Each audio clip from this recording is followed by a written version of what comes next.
In front of a full courtroom, Judge Miranda Collier slammed her gavel and kicked Selena Monroe out.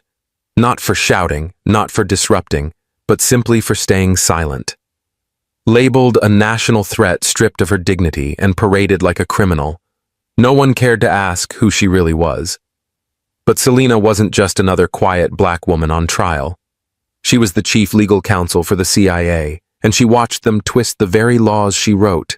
Why would a woman like that let them humiliate her and say nothing? Drop a comment if you've ever seen silence used as power. And now let's begin her story. I was there. Second row from the back, right behind the reporters from Channel 12. I wasn't supposed to be there, really just a janitor on my break. But when I heard her name, I stayed. Everyone did. The courtroom was packed. Standing room only. You could feel it the second you walked in, that tight metallic buzz in the air like something was about to snap. The press was lined up along the side wall, cameras banned, but notepads moving like wildfire. And at the center of it all sat her. Selena Monroe. No shackles, no orange jumpsuit. Just a gray sweater, black slacks, and posture that didn't belong to a criminal. She wasn't fidgeting, wasn't crying. She just sat there, hands folded back, straight eyes fixed forward like she wasn't afraid of anything. Or maybe like she had nothing left to fear. The prosecution called her a silent threat to national security. The judge called her uncooperative. But no one in that room dared to ask why she was silent. Judge Miranda Collier entered like she owned not just the courtroom, but the law itself. 60 years old, white hair in a bun, tight enough to cut glass. Her robe was always crisp, her voice even crisper. And when she looked at Selena Monroe, it was the kind of look you give something you've already decided to discard. She adjusted her glasses, stared down from the bench, and said, "Let the record reflect. The defendant has refused to answer the court's preliminary questions. We will proceed without her cooperation." Murmurs rippled through the room. Then came Dane Whitlock, the assistant district attorney. Young, white, overconfident, and clearly enjoying every minute of it. He rose from his seat, walked into the center like he was on stage, and began his opening with a smirk that made your stomach twist. "Ladies and gentlemen of the court, we're not here because of what Ms. Monroe said. We're here because of what she didn't say. Because in the world of intelligence, silence can kill." He paced slowly. She was trusted with the nation's most sensitive secrets. And when we needed her most, she chose silence. That silence, Your Honor, cost lives. He turned to face the judge. And now she chooses silence again. No testimony. No defense. Just arrogance. I remember looking at her then, Selena. She didn't flinch. Didn't even blink. She just stared at Whitlock with the kind of stillness that made you wonder if she already knew how this would play out. Her lawyer, Mira Thomas, shifted uncomfortably beside her. Mira was smart, brilliant even, but you could see the isolation settling in on her shoulders. She was the only person in that room who looked like she believed Selena wasn't what they said she was. But even Mira looked unsure when Selena refused to whisper back. Judge Collier leaned forward slightly. "Ms. Thomas, has your client chosen not to participate in her own defense?" Mira stood, cleared her throat. "Your Honor, my client reserves her right to remain silent until she's already done that," Collier cut in. "And it's not serving her well." A quiet snicker rose from the corner of the room, some smug suit in the back. Collier didn't stop it. She seemed entertained. That's when I noticed Jordan, the court clerk, young black man, early 20s maybe. Clean suit, quiet presence, always writing fast. But now he'd stopped writing. He was looking at Selena. Not like everyone else, not with suspicion, but with confusion. And a little awe. Like something wasn't adding up. The court moved on, documents entered into evidence, technical terms thrown around like daggers, and still Selina said nothing. Whitlock, with venom in his voice, jabbed again. I suppose silence is the last tool of the guilty. She was silent when the breach occurred, silent when the bodies dropped. And now she hides behind silence once more. Selina turned her head slightly. Her gaze met Whitlock's, and it wasn't anger or fear or guilt. It was something colder, sharper. And for a split second, he looked away first. The room felt it. Everyone in that courtroom wanted her to break. They wanted her to stand up and shout, cry, beg, scream her innocence or guilt, anything to make her human again, anything to prove they were right about her. But she didn't. She just was. Sitting there, unmoved, unreadable, unbroken. Judge Collier banged her gavel once. This court will reconvene in 1 hour. Perhaps the defendant will find her voice by then. But I think we all knew she already had one. We just didn't understand what she was using it for. Yet. You could feel the tension crawl back into the room before anyone even sat down. When the court reconvened that afternoon, something had shifted. Maybe it was the heat. Maybe it was the press circling like wolves. Or maybe people were starting to wonder why she was still silent. But Judge Collier, she wasn't wondering anything. She was done. Done with the stillness. Done with the quiet. And she wanted blood. As soon as she took her seat, she snapped, "Let the record show. The defendant continues to refuse all verbal participation in these proceedings." No one said a word. Then came Dane Whitlock again, smirking like he'd already won the whole damn thing. He stood up slowly, turned to the gallery like he was addressing the nation itself. Her silence isn't noble. It's guilt, pure and simple. You don't need screams to spot betrayal. Sometimes betrayal just sits there and watches everything burn. Selina didn't move, didn't blink, didn't flinch. Mira Thomas rose, finally pushing back. Your Honor, my client is exercising her constitutional right to remain silent, Ms. Thomas Collier interrupted, sharp and cold. You will either control your client, or I will. That's when the room went cold. See, it wasn't the words. It was the way she said it. Like Selina was a problem to be restrained, not a person to be heard. Mira's voice cracked slightly. She has said nothing that warrants exactly. Collier cut in louder now. She said nothing. And that silence in this courtroom is not bravery. It is disrespect. It is contempt. You could feel the tension swell rising from the floorboards up into our spines. And then, Ms. Monroe Collier said, leaning forward, "You will speak now, or you'll learn humility behind bars." Even the air stopped moving. Selina looked up, slowly. For the first time, she met Collier's eyes head-on, not with anger, not fear, not submission, just calm, measured, still. And that's what terrified them most. She didn't speak, again. The gavel slammed. That's it. Bailiff, remove the defendant. This court finds her in contempt. Gasps. Reporters scrambling. Mira stood in protest. Your Honor, this is sit down, Ms. Thomas, or I'll have you removed too. Two bailiffs stepped forward.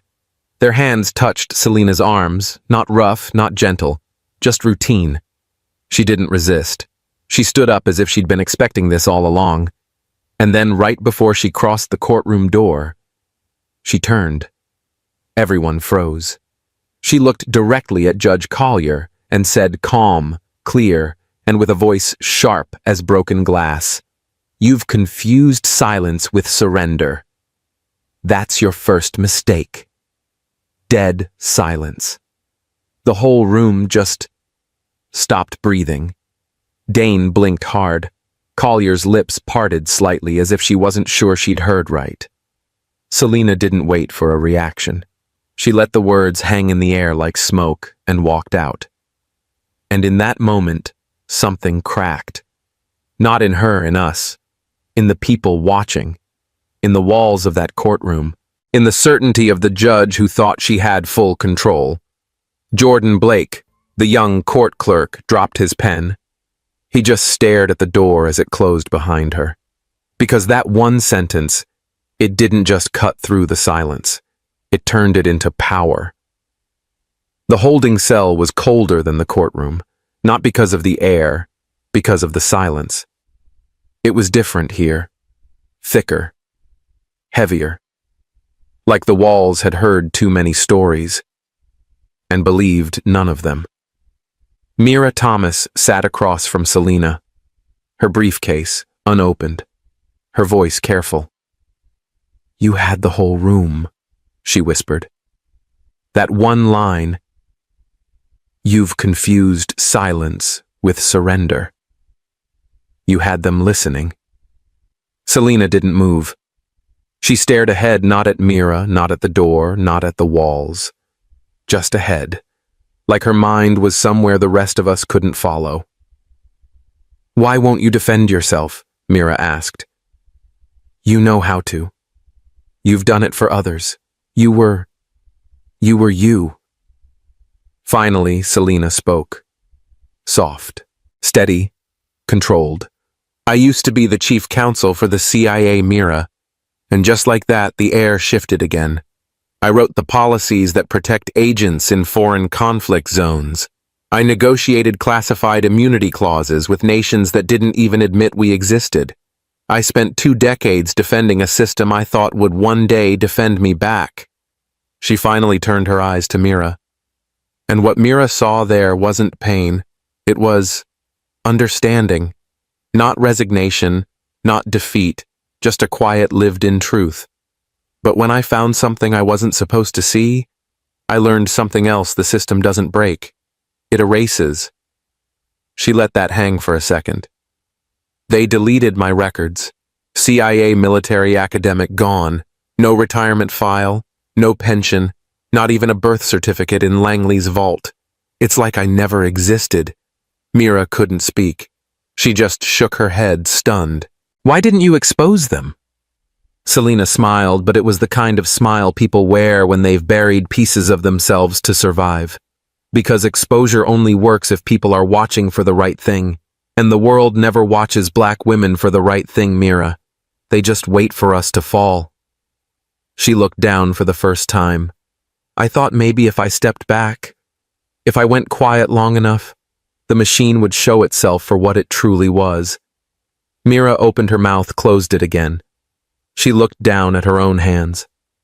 "They'll destroy you," she finally said. They already did. Silence. But not the same kind. This silence didn't feel empty. It felt rooted. Selena reached into her pocket and pulled out a small folded paper, faded with age, creased at the corners. She held it in her palm like it was more valuable than any badge she'd ever worn. "This is the last thing my mother gave me."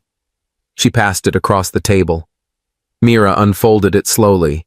A single line handwritten in careful cursive, "Justice doesn't scream. It endures." Selena leaned back. She lost her job trying to desegregate a school board in Alabama. They called her unfit, said she was too emotional, too radical. But she never raised her voice. Not once. She just kept showing up until the board folded, and even then she didn't celebrate. She just came home, folded laundry, and left that note on my pillow. Mira swallowed hard. Selena's voice dropped almost to a whisper. "I don't scream, Mira. I don't flail. I don't beg to be believed. I use silence like a blade." She looked up steady again. "Because when you're invisible long enough, people start saying the truth out loud, thinking no one's listening." The buzzer on the door clicked. Time was up. Mira stood slowly, her hands trembling just slightly now as she folded the note and placed it gently back on the table. She looked at Selena, truly looked, and for the first time, she didn't see a defendant. She saw a weapon. A woman who had chosen to be underestimated. A woman who could cut deeper with silence than any man could with a scream. If the courtroom had been tense before now, it was hungry. This wasn't just a trial anymore. It was a performance, a trap, a public devouring, and the wolves. They weren't hiding anymore. Dane Whitlock stood confidently in the center, holding up a flash drive like it was a holy relic. Your Honor, the prosecution requests permission to submit new video evidence recently acquired, confirming the defendant's active communication with foreign agents prior to the classified leak. The screens flickered on. A grainy black and white video played. There was a figure, a woman with Selena's posture, shaking hands with someone in shadow. Muted audio. No context. No timestamps. No metadata. Just enough movement to cast doubt. The gallery buzzed. Reporters scribbled. Even Mira leaned forward, brow furrowed. But Judge Collier... She didn't flinch. Motion granted. Entered into evidence, she said. No pause. No questions. Mira rose instantly. Objection. This footage has no authentication, no source verification, and was never disclosed during discovery. Counselor Collier snapped. Are you implying the state would falsify federal evidence? I'm saying this court is rushing to convict my client on shaky ground. One more word and I will revoke your license to speak in this courtroom. That shut the room up. Dead quiet. Mira stood frozen, hand clenched, face red, voice gone. Selena didn't react. But her eyes were open in a way they hadn't been before. Focused, sharp, alive. And up in the clerk's box, Jordan Blake felt his stomach twist. He had been taking notes like always, scribbling quietly, keeping his head down. But then he saw Judge Collier lean ever so slightly toward Dane as the defense sat back down. Her voice was low, not meant for anyone else. She'll walk in like a threat, crawl out like a ghost. Jordan blinked. He wasn't supposed to hear that. He wasn't supposed to care. But something inside him clenched a weight in his chest he couldn't swallow. He glanced around. No one had noticed. The room was still locked in performance mode. But his hand, without thinking, slipped into his pocket and hit record. He had never recorded anything like this before. Didn't know if it was legal. Didn't care. All he knew was that something inside him screamed, "Save this. Now." Down at the table, Mira leaned toward Selena, her voice barely a whisper. They're throwing everything at you. They're not even hiding it anymore. Selena's lips barely moved. Good. That means they're close to slipping. You still won't speak. Selena turned slightly, her voice softer than air but colder than steel. I'm not here to play defense. I'm here to let them expose themselves. Mira blinked. What are you doing? Selena's eyes locked onto Collier, then to Whitlock, and she said, waiting for gravity. Gravity. The weight of their own lies. Let them stack it high. It'll collapse. Jordan could barely breathe. He looked at the screen again. The fake video still on loop. Selena's supposed betrayal playing over and over like a punishment. He looked back down at the judge's bench. Collier calm as ever. Dane grinning like the wolf who just devoured the last lamb. And Selena. Still silent. Still. But no longer broken. There was something burning behind her eyes now. Not rage. Not even justice. Strategy. Timing. Precision. She wasn't the victim anymore. She was the match. Mira hadn't slept. Not really. Not since the fake video. Not since the threat of disbarment.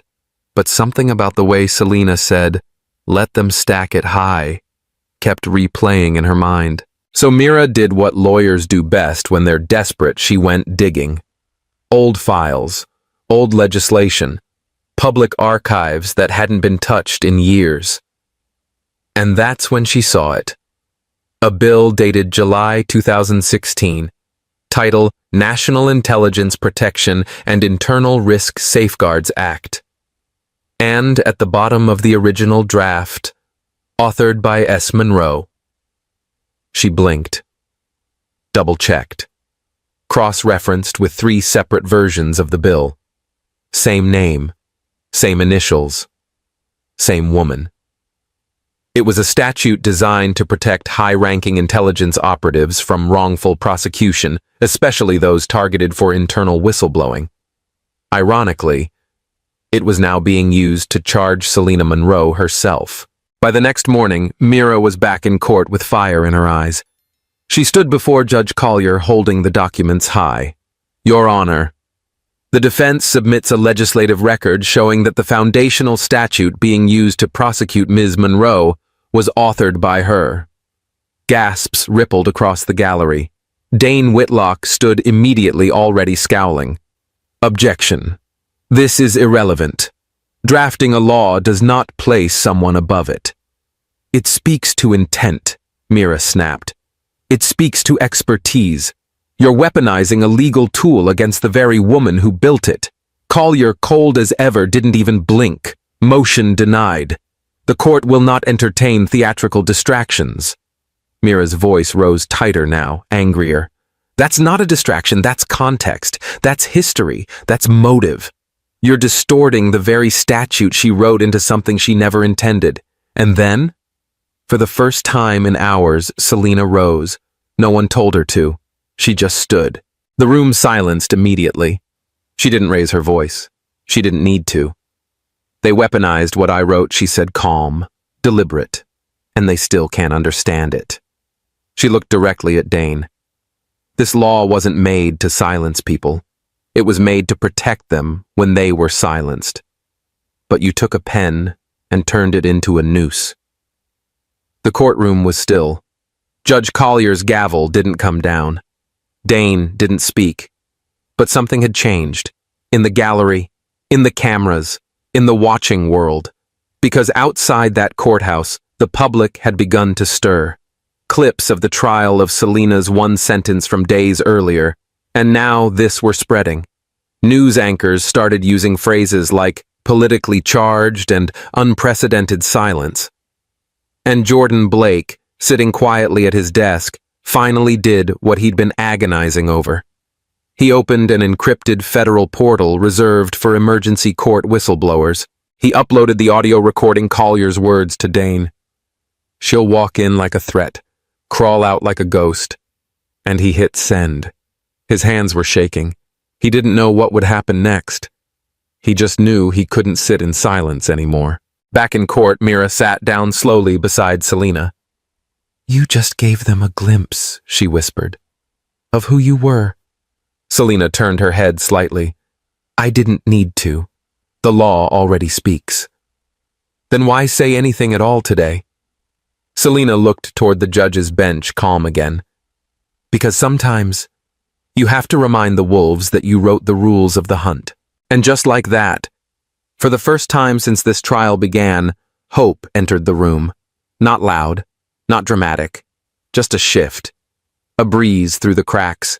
Selena wasn't out of danger, but she was no longer alone. And the system. It had just realized she was never truly in their cage.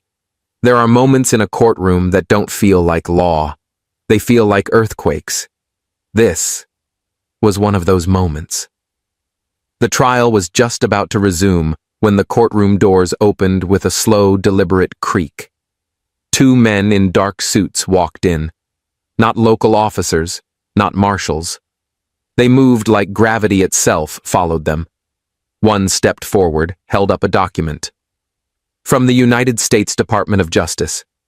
Effective immediately, this court is ordered to pause all proceedings pending federal investigation into procedural misconduct." You could feel the silence hit like thunder. Judge Collier froze. Dane's jaw clenched so tight his neck twitched. And Mira? Mira turned to Selena, whispering, "What's happening?" Selena didn't answer. Not yet.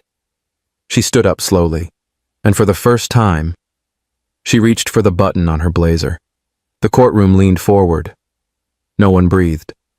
She pulled open the jacket with calm precision like she'd rehearsed it 1,000 times.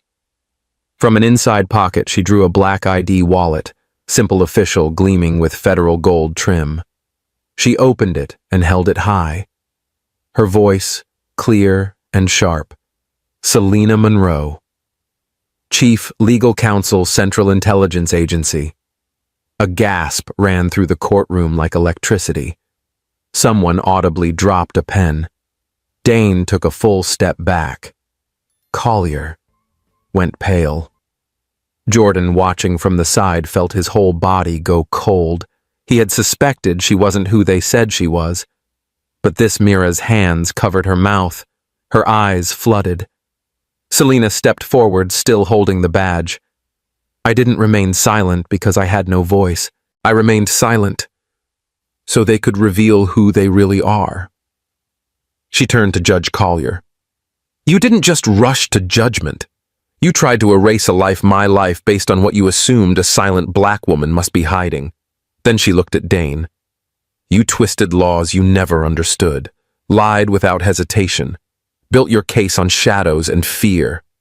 She glanced toward the DOJ officials and gave a slight nod. One of them stepped forward. We confirm Ms. Monroe's identity and position. She was operating under federal clearance when these charges were brought.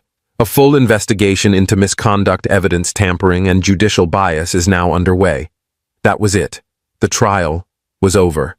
But the real story had just begun.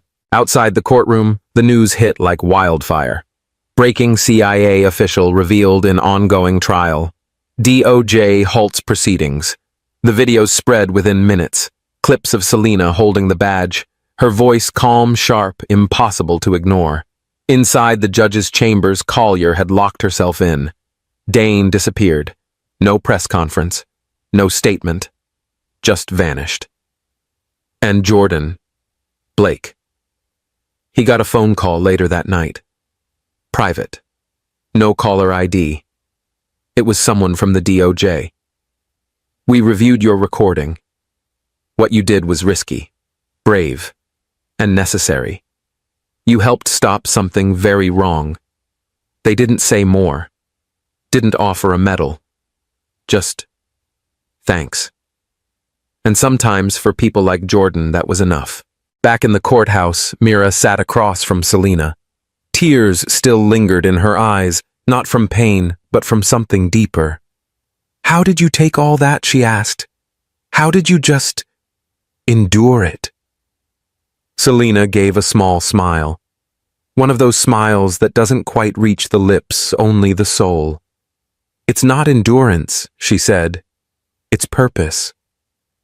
But they tried to break you. They tried, Selena replied. But you can't break someone who knows who they are. Mira stared at her like she was seeing her for the first time. And maybe, in some way, she was. Outside, the crowd wasn't chanting, wasn't rioting. They were just watching, staring at the courthouse, at the door where Selena had walked out, in silence, in strength. Some held signs, "Truth doesn't scream." She let them show themselves.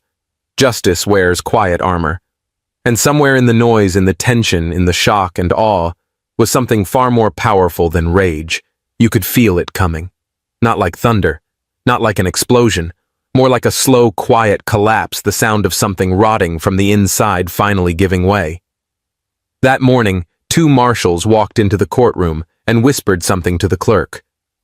Moments later, Judge Miranda Collier was handed a sealed document. She didn't read it out loud, just stared. Her fingers clenched the pages like they were cutting her palms.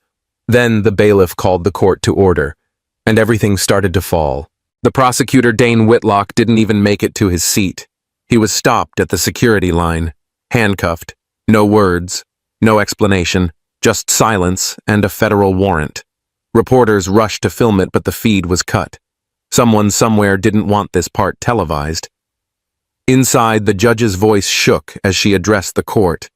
It has come to the court's attention that evidence presented in this case was falsified, and that the prosecution engaged in deliberate misconduct. A low murmur spread through the room like a gas leak. Selena sat still, her expression unreadable. Then came the moment everyone would remember. Judge Collier's voice, trembling now, read the final line from the sealed order. I am hereby instructed to recuse myself from this case, effective immediately. She paused, swallowed, then looked at Selena. For the first time, not with power, but with fear. She tried to rise with dignity, but her legs betrayed her. She steadied herself on the bench, then stepped down. Someone in the gallery, maybe a former client, maybe a reporter, let out a soft laugh. The kind of laugh you can't stop. The kind that comes when justice finally reaches the ones who thought they were untouchable. Collier didn't say goodbye. She didn't even look back. She walked past the gallery in silence, not a single nod, not a single sign of respect. Just eyes. Staring. Watching. After a long silence, Mira turned to Selena. "They're gone. You did it." Selena looked ahead. No. They did it. Then Mira asked the question everyone else wanted to ask. "Don't you want an apology?" Selena smiled. Just slightly. An apology doesn't erase a lie. It just makes it polite. Outside the courthouse, the press swarmed. But Selena didn't stop for cameras. She walked straight through the crowd, no statement, no victory speech. Behind her, headlines lit up like fireworks. The silent verdict. Ex-CIA counsel takes down federal fraud ring. When silence speaks louder than justice. At the courthouse steps, an elderly man held a cardboard sign. It simply read, "I was sentenced under Collier. I want my name back." When reporters asked his name, he looked into the camera and said, "She didn't shout," but she silenced them all. Within days, the Justice Department reopened over 80 cases, ruled under Judge Collier's bench. Law schools began citing Monroe v. State of Georgia as a defining case in judicial ethics. Rumors swirled. The CIA had quietly asked Selena to return. Some said she refused. Others said she never answered. And Jordan Blake. He was seen walking into a federal building not as a clerk, but as a witness. No press, no noise, just the ripple effect of one woman's silence. She didn't destroy them. She didn't yell. She didn't beg. She held her ground and let the truth do what it always does. Rise. You'd think someone like Selena Monroe would have her face plastered on every news channel for weeks. But she wasn't like anyone. Reporters tried everything, camped outside her apartment, reached out to former colleagues. Some even offered seven-figure deals for an exclusive.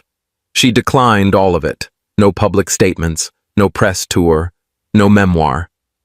She let the system speak for itself, now that it finally had something worth saying. Mira, though, didn't stay quiet. She accepted an invitation to CNN. The host expected fire, drama. Instead, Mira spoke with grace. "She never asked us to fight for her," Mira said. "She just wanted us to see what was broken and not look away." Then she paused just a beat and added, "Selena taught me something I never learned in law school. How to stay powerful in the quiet. How to be relentless without raising your voice." The studio was silent, and that silence ironically said more than the entire interview. 2 weeks later, on the side of a building in downtown Atlanta, a mural appeared. A full story, tall. Selena Monroe painted in a navy suit holding a folded piece of legislation in one hand. Her eyes weren't angry. They weren't even triumphant. They were steady, focused. Below her portrait in clean block letters, "You don't need a mic to make history." People stopped to stare. Some took pictures. Others just stood there, hands in their pockets, quietly nodding. Meanwhile, Jordan Blake was offered a rare scholarship, a full ride to the Atlanta Law Academy, one of the top programs in the country. He didn't brag, didn't post it on social media. He just sent one email. To Selena. The subject line: "Thank you for showing me what courage looks like." He never got a reply. But that wasn't the point. She wasn't building a fan club. She was building something that would outlast applause. In a small house in Birmingham, Alabama, a 7-year-old girl sat beside her mother on the couch. She had just watched a news segment about the courtroom case. Selena's name was mentioned. Her photo appeared. The little girl turned eyes wide and asked Mom, "Can I learn to be quiet like her?" Her mom smiled, that slow, aching smile women wear when history touches their daughters. "Yes, baby," she whispered, because she made silence the loudest voice of this century. Selena never asked to be remembered. She never demanded justice wear her name. But the world remembered anyway. Law schools added her case to their ethics curriculum. Courtrooms started reviewing their internal codes. A new initiative was passed requiring deeper audits of prosecutorial conduct, unofficially dubbed the Monroe Standard. And through it all, Selena never stepped forward to take credit, because she'd already taken responsibility. That was enough. One final detail never made it to the news. The mural, the one in downtown Atlanta. It was funded anonymously, but if you asked the artist who requested it, she'd smile and say, let's just say, someone who doesn't need a spotlight. Selena had walked away from the court, but she hadn't disappeared. She had simply moved back into the shadows where real strength often lives. Selena returned home the way few do not. In triumph, not in search of recognition, but simply to finish a conversation that time had interrupted. It was a small town in Alabama, the kind that hadn't changed much in 20 years. The roads still cracked in the same places. The school where her mother once taught still stood, though the paint had peeled and the playground rusted. She didn't go there. She went to the cemetery. No cameras, no press. Just wind trees and a simple headstone that read, Lorraine Monroe, teacher, believer. Selena knelt beside the grave, pulled out a folded paper from her coat pocket, yellowed by age, soft at the edges. It was her mother's last note. She read it aloud, barely above a whisper. Don't demand justice. Embody it. Her voice didn't crack, but her eyes did. She sat in silence, letting the wind carry memory. The day her mother stood up in that faculty meeting when they tried to expel a young black student for attitude. Lorraine had said no. She defended the boy, citing policy fairness, and above all, dignity. 2 weeks later, she was fired for creating disruption. Selena was just 15. That was the first time she saw what quiet courage looked like. Not in protests or headlines, but in a woman going home with her shoulders squared and her soul intact. She placed the letter back against the gravestone and gently traced the carved name with her fingertips. Just then, a soft voice behind her. Ms. Monroe. She turned. It was a middle-aged man in a school janitor's uniform. Nervous, holding his cap in both hands. I was one of your mother's students, he said. 5th grade. I never forgot her. She told me. My voice mattered, even when others didn't hear it. Selena nodded, her eyes full. He didn't say anything else. He didn't need to. He just bowed his head, then walked away. She stayed a while longer. Let the sun slide lower, casting gold on stone and memory. Then she stood, straightened her coat, and whispered, They never reinstated your title, Mama. But today, I restored the reason you lived. As she walked back toward her car, the sky burned amber behind her, not with victory, but with a kind of stillness that felt more honest than any applause. And far beyond that small town, in cities and courtrooms across the country, quiet shifts were beginning. New conversations, new questions, new names being remembered. But here, where justice was born for Selena Monroe, it wasn't loud. It didn't need to be. It just was. It's been a year. Late one evening, a national talk show brought up her name again. The host leaned forward and said, We still don't know where Selena Monroe is. No book deal, no interviews, not even a social media account. He paused. But her silence, he added, was the loudest truth our justice systems heard in decades. Across the country, her story had spread not through headlines, but through whispers. Law schools began adding her case to curriculum. Activist circles referred to her as the quiet verdict. But she never stepped forward to own the attention. She let the message speak for itself. Mira Thomas, once her defense attorney, now a respected voice in legal reform, was asked to close a keynote at the National Civil Rights Law Summit.